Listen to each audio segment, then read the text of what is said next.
मंजीत सिंह पंजाब के छोटे से गांव का 28 साल का नौजवान था। जिंदगी में कुछ बड़ा करने की चाह में उसने ट्रक ड्राइविंग शुरू की। सब कुछ सही चल रहा था, लेकिन लंबी यात्राएं, अकेलापन और थकान उसे धीरे धीरे उस रास्ते की तरफ ले जा रहे थे जहां से वापसी आसान नहीं होती। शुरुआत में वे खुद को जगाने के लिए मामूली नशा करता था, लेकिन कुछ ही महीनों में वे हीरोइन का आदी बन चुका था। एक दिन उसके पिता ने उसे ट्रक के पीछे बेहोश पाया। अस्पताल ले जाया गया, लेकिन बहुत देर हो चुकी थी। उसके पिता ने कहा, हमने तो बस ये सोचा था कि बेटा कुछ कमाएगा, लेकिन हमने उसे ही खो दिया और समझ ही नहीं पाए कि उसे खोने की असली वजह क्या थी। दोस्तों, मंजीत सिंह की कहानी कोई अकेली नहीं है। पंजाब और उत्तर भारत के कई इलाकों में ड्रग्स सिर्फ अब एक लत नहीं, एक खामोश महामारी बन चुकी है। और सबसे ज़्यादा शिकार बनते हैं वो लोग जिनके पास सपने तो होते हैं, लेकिन उन तक पहुंचने का कोई साफ रास्ता नहीं होता। आज की वीडियो में हम समझने की कोशिश करेंगे कि हमारे देश में ड्रग्स कहां से आता है और कुछ करप्ट पॉलिटिशियन और पुलिस ऑफिसर किस तरह इन ड्रग्स माफियाओं से जुड़े हुए हैं। आज की वीडियो में हम इन्हीं बातों को गहराई से समझेंगे।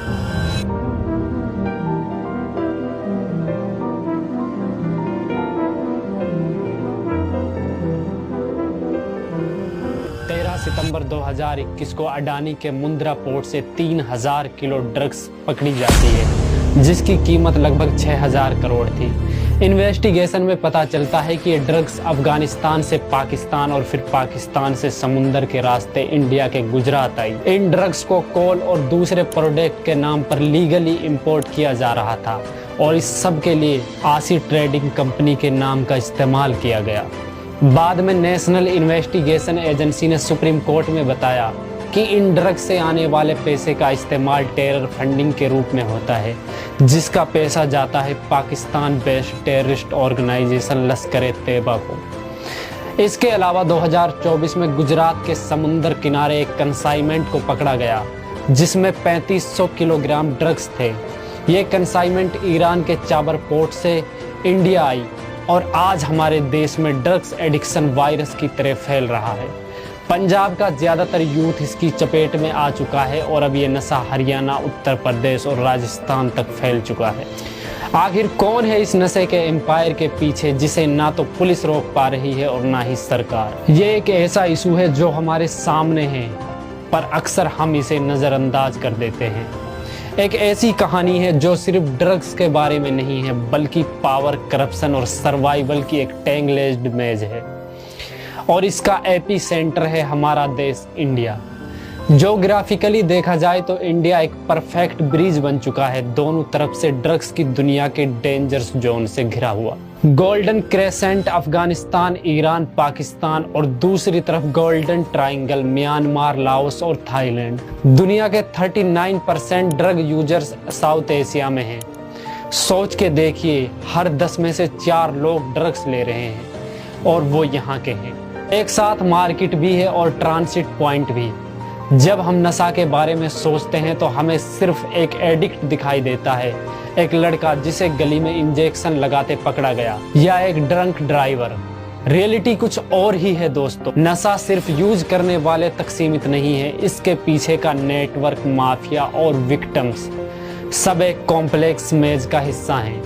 एक ऐसी मेज जिसमें कुछ लोग बर्बाद हो रहे हैं और कुछ लोग अरबों कमा रहे हैं। ये ड्रग्स जो पहले बड़े शहरों में मिलते थे, वो भी अमीरों की प्राइवेट पार्टीज में, लेकिन अब ये देश में वायरस की तरह फैल चुके हैं और अब ड्रग्स छोटे से गांव में भी इजीली मिल जाते हैं। इंडिया में हर साल लगभग 10,000 से ज़्यादा लोग डायरेक्टली या इनडायरेक्टली ड्रग्स एडिक्शन के कारण अपनी जान गंवा देते हैं। नेशनल क्राइम ब्यूरो 2022 के डाटा के मुताबिक 8000 से ज़्यादा अननेचुरल डेथ्स ड्रग्स या ड्रग्स ओवरडोज के कारण हुई हैं।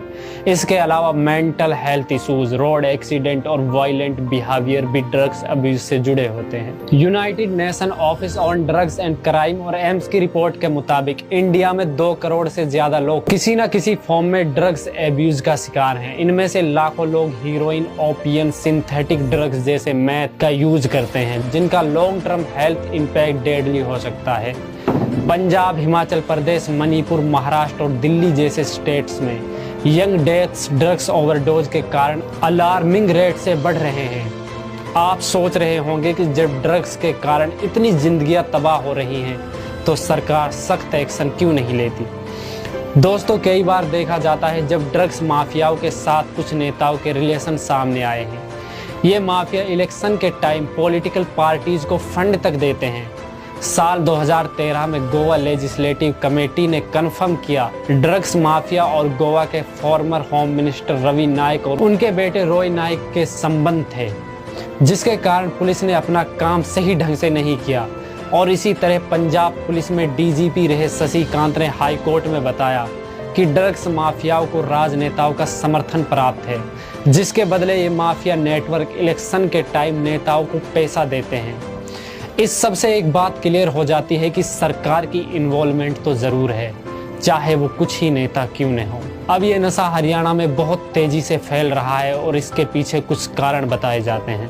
पहला कारण, हरियाणा पंजाब के साथ बॉर्डर शेयर करता है और हम जानते हैं कि पंजाब इंडिया का सबसे ज़्यादा ड्रग अफेक्टेड स्टेट है। पंजाब से हीरोइन, चिट्ठा और कैप्सूल्स हरियाणा आते हैं। हरियाणा के ग्रामीण एरियाज में यूथ अनएम्प्लॉयमेंट एक बड़ा कंसर्न है। जब नौकरी नहीं होती तो फ्रस्ट्रेशन और नाउम्मीदी बढ़ती है और यहीं से पीर प्रेशर और क्यूरियोसिटी नशा का गेटवे बन जाता है। कई रिपोर्ट्स कहते हैं कि नशा टाइम पास और एस्केप बन चुका है। कई बार पुलिस एक्शन डिले होता है या इन्फ्लुएंस में आकर इग्नोर कर दिया जाता है। रिपोर्ट्स में आया है कि कुछ लोकल लीडर्स या नेता इनडायरेक्टली ड्रग्स माफिया को प्रोटेक्शन देते हैं, वोट बैंक और पैसे दोनों के लिए। इससे पेडलर बोल्ड हो गए और क्रैकडाउन लिमिटेड है। हरियाणा में डी एडिक्शन सेंटर्स की कमी है और जो हैं ओवर क्राउडेड या पूरली मैनेज्ड हैं। स्कूल्स में ड्रग अवेयरनेस एजुकेशन ऑलमोस्ट खत्म है। रूरल फैमिलीज को ये तक नहीं पता होता कि उनका बेटा या भाई ड्रग्स एडिक्ट है या नहीं, और जब तक उन्हें पता चलता है तब तक बहुत देर हो चुकी होती है। दोस्तों, हमारे समाज को कुछ सख्त कदम उठाने पड़ेंगे ताकि यूथ सही डायरेक्शन में चल सके। कई बार ऐसा देखा जाता है कि अगर गांव में कोई ड्रग्स ले रहा है तो समाज उसे समझाने की कोशिश तक नहीं करता। आखिर में बस समाज को यही कहना चाहूंगा, लगेगी आग तो आएंगे घर के ही सदमे। यहाँ पे सिर्फ हमारा मकान थोड़ी है।